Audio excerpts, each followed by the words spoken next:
Jai Hind Defense Aspirants. Welcome back to my YouTube channel SSB Success.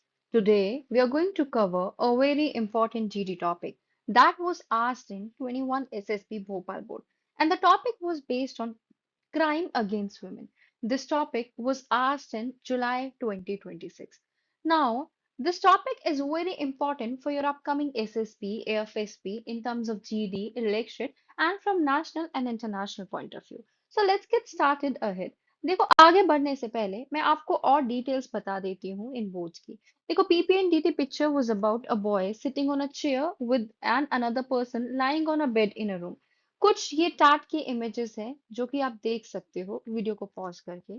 These are the weight words जैसे poor, communication, discipline, fit, tension, happy, elder, ship, attire, confidence, and discussion.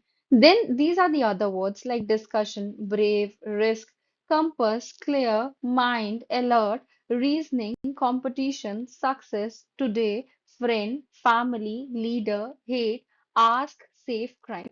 Now, these were the lecture topics, and these are very common lecture topic. देखो यहाँ पे आप e-commerce was there, Bollywood, role of media in nation building, physical fitness, online banking, digital India, women empowerment, terrorism, Atmanirbhar Bharat, India के relation with different countries like USA, Russia, Japan, China, role of discipline, cryptocurrency. My favorites में options were sports, teacher, leader, celebrity, place, hobby, role of hobbies and interests, fundamental rights, terrorism, Iran versus Israel, Israel versus Palestine, West Asia crisis, India and its neighboring countries, artificial intelligence, importance of health, uniform civil code. Right. Now, these were the two GD topics जिसमें से हम एक cover भी कर रहे हैं. पहला, ongoing crime against women. What is the major reason? We had the three leads. First is manipulation by men. Second is helplessness of women. Third is over-information or misuse of information. The second GD topic that was based on Atmanirbhar Bharat and discussion was based on secularism and social harmony, skill development or gender parity. If we talk about the personal interview question, the interview was largely based on PIQ. Question cover was personal background, hometown, city, parents' occupation, friends' qualities and your qualities, leadership and management style, right? Other than that, we had current affairs, Seven Sisters of India, reading habits, technical practical questions was asked, election related news, strength and weaknesses, question related to geopolitics, and major life choices regarding studies and career. Right. Now let's move ahead with our topic, जो कि हम cover करने वाले हैं. Right.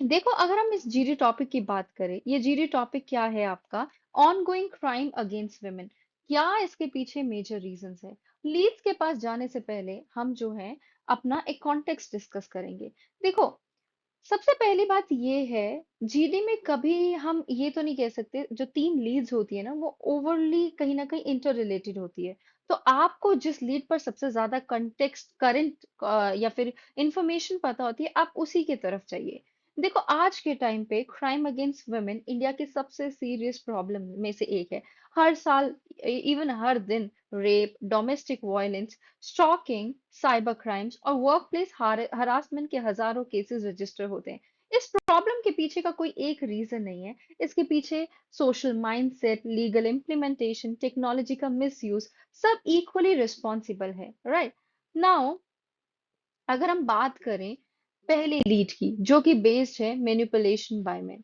देखो अगर हम तीनों लीड्स की बात करेंगे तो I totally agree with all three of the leads because मैंने हर लीड को अच्छे से कवर किया है तो मुझे हर लीड के फॉर एंड अगेंस्ट पता है right I am saying from that perspective अगर हम पहले लीड पे आए that is manipulation by men अब अगर मैं पहला पॉइंट को सपोर्ट करूं मैनिपुलेशन बाय मेन पर्सनली अगर मैं बताऊं ये मुझे सबसे स्ट्रांग रीजन लगता है इसके पीछे का क्या मतलब है क्यों देखो क्राइम कौन करता है क्रिमिनल इसलिए रिस्पॉन्सिबिलिटी भी उसी की होनी चाहिए कैसे पेट्रियार्कल माइंडसेट की अगर हम बात करें हमारे सोसाइटी के कुछ हिस्सों में अभी भी लड़कों को बचपन से सिखाया जाता है कि तुम सुपीरियर हो लड़कियों को कंट्रोल करो उनके डिसीजंस तुम लोगे इसी मेंटालिटी की वजह से डोमेस्टिक वायलेंस ऑनर किलिंग और हरासमेंट जैसे क्राइम्स होते हैं राइट सेकंड अगर हम पॉइंट की बात करें that is abuse of power कई बार पावर का मिसयूज होता है, बॉस एम्प्लॉय को एक्सप्लॉइट करता है, पॉलिटिकल इन्फ्लुएंस का मिसयूज होता है,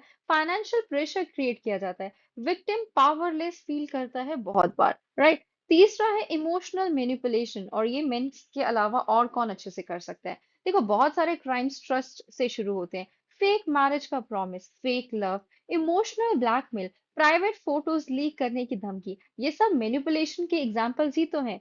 next is objectification of women. देखो जो कुछ सेक्शन ऑफ सोसाइटी है ना, वो वुमेन को ऑब्जेक्टिफाई करती है instead of treating them as equal. देखो वुमेन को इक्वल ह्यूमन बीइंग की बजाय ऑब्जेक्ट समझना, इस वजह से ईव टीजिंग, हरासमेंट और असॉल्ट जैसे क्राइम्स बढ़ते हैं।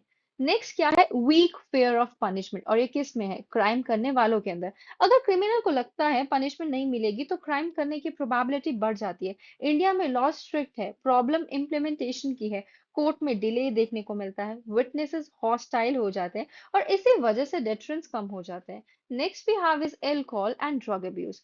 देखो रिसर्च भी बताती है इंटॉक्सिकेशन वायलेंट बिहेवियर को इंक्रीज करता है।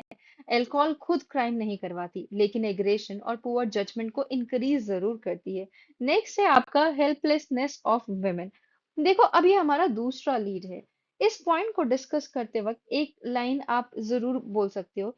हेल्पलेसनेस ऑफ वुमेन का मतलब वुमेन रिस्पॉन्सिबल नहीं है। रिस्पॉन्सिबिलिटी हमेशा, अगर हम कहें यहाँ पे हम उस इंडिविजुअल की भी होती है, बिकॉज ही और she needs to take care. यहाँ पे हम फीमेल्स की बात करें, so will talk in terms of she only.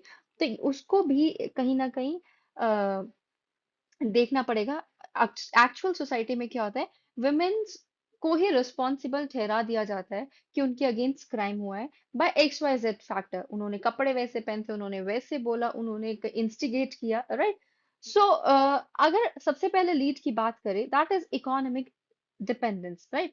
आज भी बहुत सी वुमेन फाइनेंशियली इंडिपेंडेंट नहीं है, डोमेस्टिक वायलेंस सह लेती है, डाउरी हरासमेंट रिपोर्ट नहीं करती। Reason is financial insecurity. Second lead जो है आपकी, that is social pressure.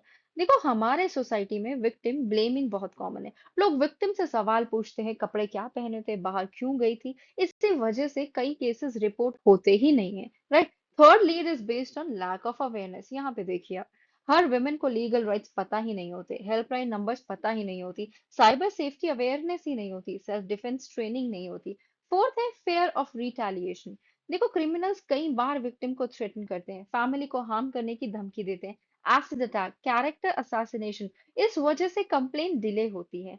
Next आपका है रूरल चैलेंजेस। देखो विलेजेस में पुलिस स्टेशंस दूर होते हैं, लीगल एड कम होती है, लिटरेसी कम होती है, और ये भी एक बहुत बड़ा चैलेंज है। If you talk about cyber vulnerability, काफी सारी वुमेन्स अननोइंगली अपनी पर्सनल इंफॉर्मेशन शेयर कर देती है, स्ट्रेंजर्स को ट्रस्ट कर लेती है, ओटीपीज रिवील कर देती है, सेंसिटिव डेटा बता देती है, और प्राइवेट फोटोग्राफ शेयर कर देती है। साइबर क्रिमिनल्स मिसयूज करते हैं इस इंफॉर्मेशन को for extortion and harassment, right.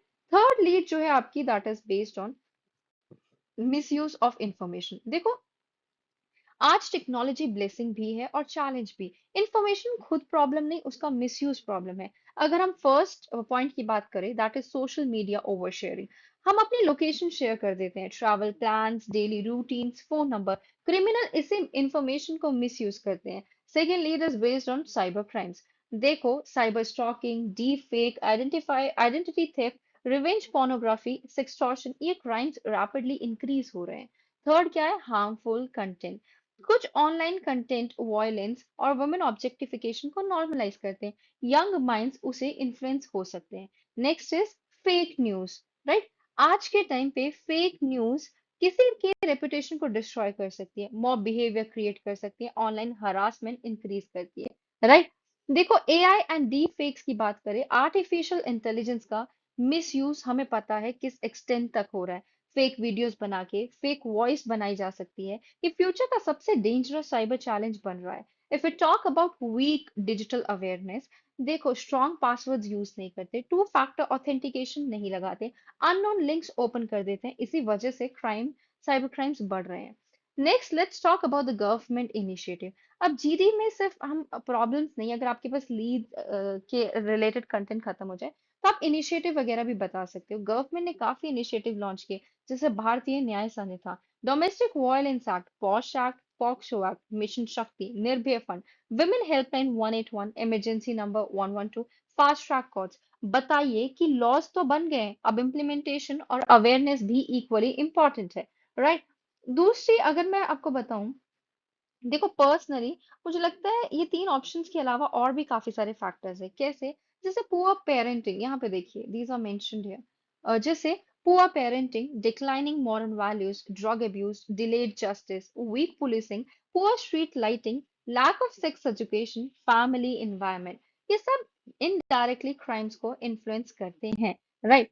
अभी जैसे हम वे फॉरवर्ड की बात करते हैं, देखो अगर सॉल्यूशन की बात करें, हमें बॉयज को रिस्पेक्ट और इक्वालिटी की एजुकेशन देनी चाहिए, वुमेन को एम्पावर करना चाहिए, फाइनेंशियल इंडिपेंडेंस होनी चाहिए, सेल्फ डिफेंस ट्रेनिंग होनी चाहिए, fast justice, better policing, cyber awareness, responsible media, CCTV और safe public transport, community participation, officer जैसे ओरिएंटेड सॉल्यूशंस कैंडिडेट्स को देने चाहिए और वो पसंद भी आते हैं असेसर्स को, right? Now let's talk about the conclusion. देखो अगर कंक्लूजन की बात करें, क्राइम अगेंस्ट वुमेन का कोई एक रीजन तो नहीं है, ये तो हम सबको पता है। क्रिमिनल माइंडसेट सबसे बड़ा रीजन है, लेकिन सोशल प्रेशर, वुमेन्स की वल्नरेबिलिटी, टेक्नोलॉजी का मिसयूज इक्वली कंट्रीब्यूट करते हैं। हमें ब्लेम गेम नहीं करना चाहिए, हमें माइंडसेट चेंज करना होगा, लॉस को इफेक्टिवली इंप्लीमेंट करना होगा और वुमेन्स को एजुकेशन, फाइनेंशियल इंडिपेंडेंस और डिजिटल अवेयरनेस के थ्रू एम्पावर करना होगा। सिर्फ गवर्नमेंट नहीं बल्कि हर सिटीजन की रिस्पॉन्सिबिलिटी है कि हम एक सेफ और रिस्पेक्टफुल सोसाइटी बनाएं, right? So guys that was all. अगर आपको ये जो डिटेल्ड जीडी एनालिसिस पसंद आया हो तो वीडियो को लाइक कीजिए, राइट? और अपने फ्रेंड्स के साथ शेयर कीजिए, और अगर आप चैनल पर नए हैं तो एसएसबी सक्सेस को सब्सक्राइब करना मत भूलिए। मैं रेगुलरली ट्राई करूंगी actual SSB board GD topics, lecture content और इंटरव्यू गाइडेंस अपलोड करने की। सो मिलते हैं नेक्स्ट वीडियो में। Thank you everyone.